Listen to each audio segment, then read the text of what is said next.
Yeah, finally some closure to the Jimbo Fisher saga. It's only been about a week of us hearing Jimbo could leave for Texas A&M, but after hearing Jimbo refusing to speak about any job opportunity until season's end, it felt like this has been going on forever. The deal is done. Fisher resigned as Florida State head football coach today, and Monday Fisher will be formally introduced as the Aggies' new head football coach. We're being told it's a 10-year deal worth about $75 million, which is the richest deal in college football history in terms of total value.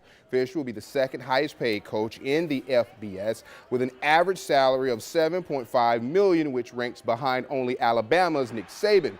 Fisher won the BCS National Championship in 2013 with the Seminoles and was 83-23 in 8 seasons as their head coach. Fisher is replacing Kevin Sumlin, who was fired last Sunday. The Noles will be coached by associate head coach and defensive tackles coach Odell Haggins. Now, FSU President John Thrasher released this statement today. Coach Fisher did an exceptional job as both an assistant coach at FSU and in the challenging role of successor to the legendary Bobby Bowden. I believe Texas A&M is getting one of the best coaches in college football. Time now to get socially acceptable to see what's being said by former and current Seminole players. Injured quarterback DeAndre Francois, who was injured in the first game of the season, tweeted this: "No call, no text, you could have said something." Jaguars corner and former Nole Jalen Ramsey already weighing in on who should be FSU's next coach.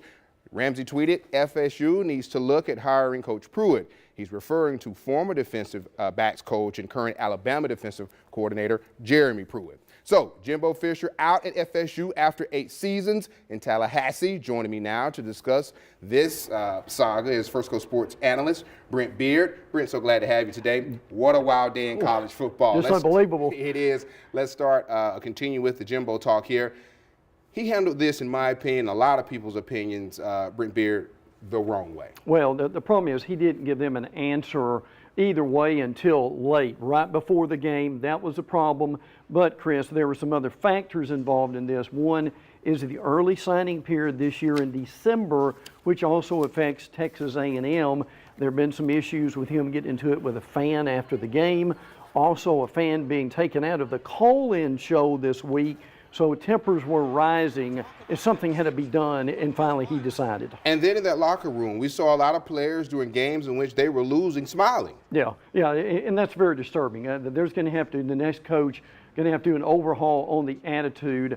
But at the same time, Chris, several players came out and said in the last few days, if Fisher came back, they were transferring. Locker room was a mess right now. All right, Brent Beard, don't you go anywhere. Coming up at 5:30, we'll look at who could be Florida State's next head football coach, a name that many of these parts want to be Willie Taggart. We'll talk about that. Also, coming up a little later at 5:30, the Bartram Trail Bears, just one of 3 prep football teams that could win and advance to a state championship game. We're taking you live to St. Johns County, where our Alyssa Lang is, and she'll get you set for tonight's big showdown. That's later at 5 o'clock. Guys.